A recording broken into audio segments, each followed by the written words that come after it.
Namaste everyone, here we are with another problem from Osmania University previous papers. This question appeared in December 2016 supplementary examination. You may pause the video to check out the statement of the problem, and here the diagram has been given, which is not very perfect. It really pains me to see that universities are producing this quality of diagrams in the question papers, which are actually difficult for the students to understand properly. So let me first draw this diagram properly before starting the question. So this here is how the problem is actually supposed to look like. There are two spheres or barrels or whatever it is, and they are both of 100 newtons. They make a total of 4 contact points, A, D, B and C.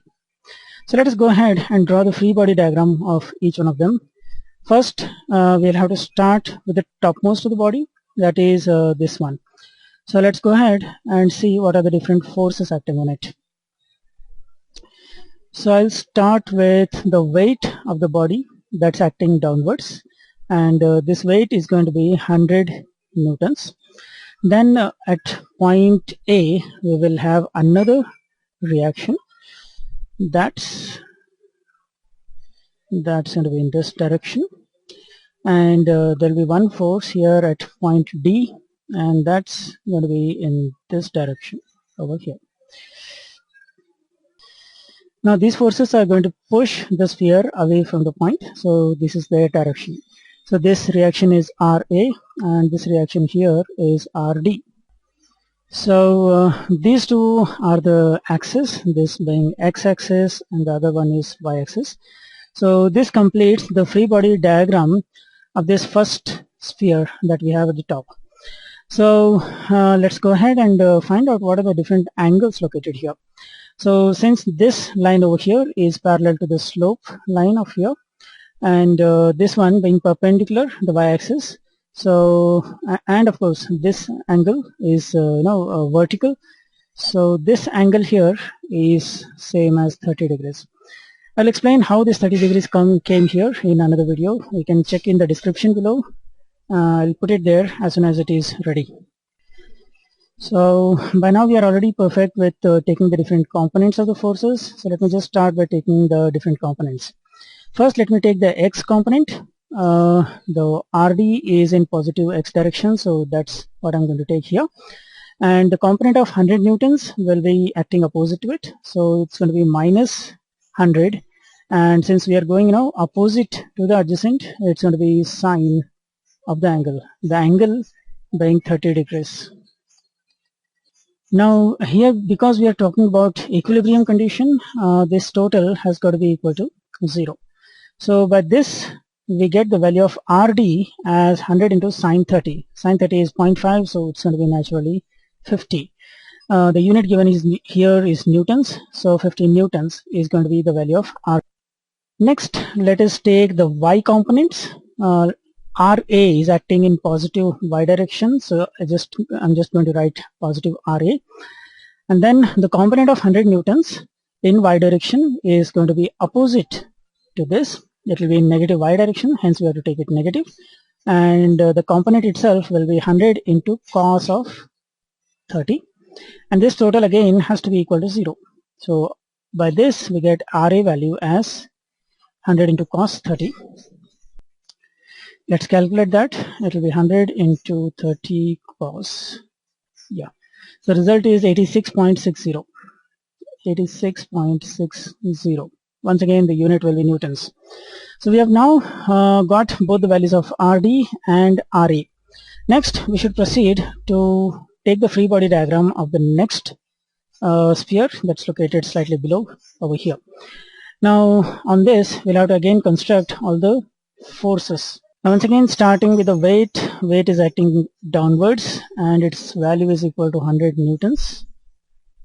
The next one will be the reaction at D, and this one will be same as RD because these two form the action and reaction pair, and we all know according to the Newton's third law, action and reaction are equal and opposite. So this is the value of RD. Next will be the reaction at B, that will be perpendicular to the surface, so it will be somewhat like this, RB.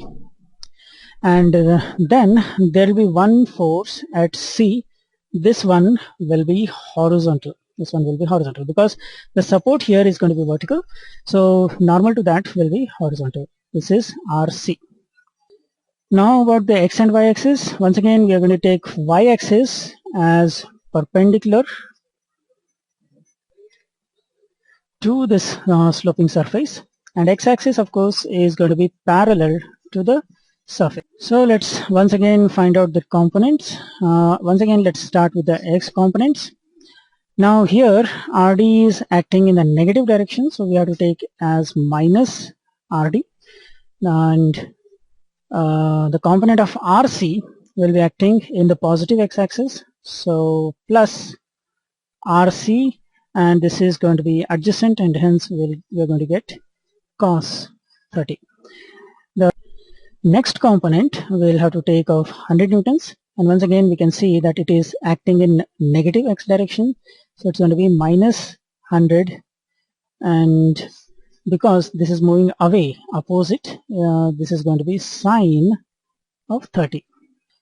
The force RB is not going to have any effect in x direction because it is perpendicular to the x-axis. So now the total of all these values has to be equal to 0. Now in this equation RD value we can substitute from here, and it is RC that we actually intend to find. So let's do this quick math. It is 100 multiplied with 30 sine, and we have to add 50 to this, and the result of this we'll have to divide by 30 cos. So that's giving us 115.47.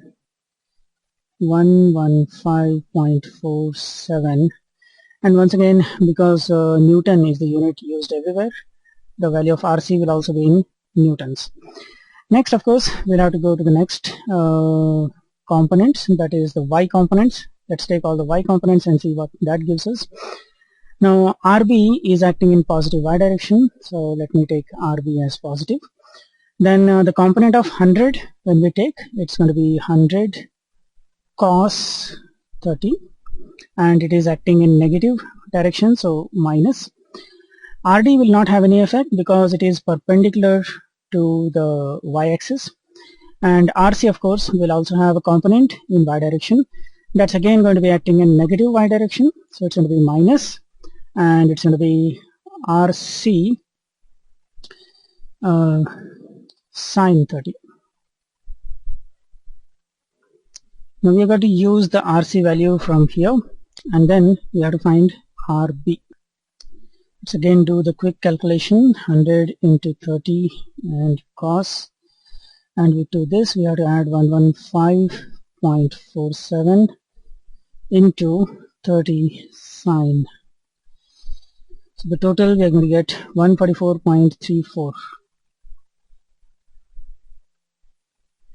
144.34, and of course this is going to be in newtons. So that's it. We have found all the reactions that are asked in the question. We have found the reaction at A, B and C. So this is the first one, B, this is the second, and C, this is the third. So all the three values that are asked in the question we are able to find. So if you find any doubts in this particular video, you can just let me know in the comment section below. I'll try to cover it in the next video. And if you find some problems similar to this which you want me to solve in the videos, that also you can let me know in the comments, and I'll definitely make sure that those videos are available. Thanks for watching this video. Goodbye till next one. Thank you.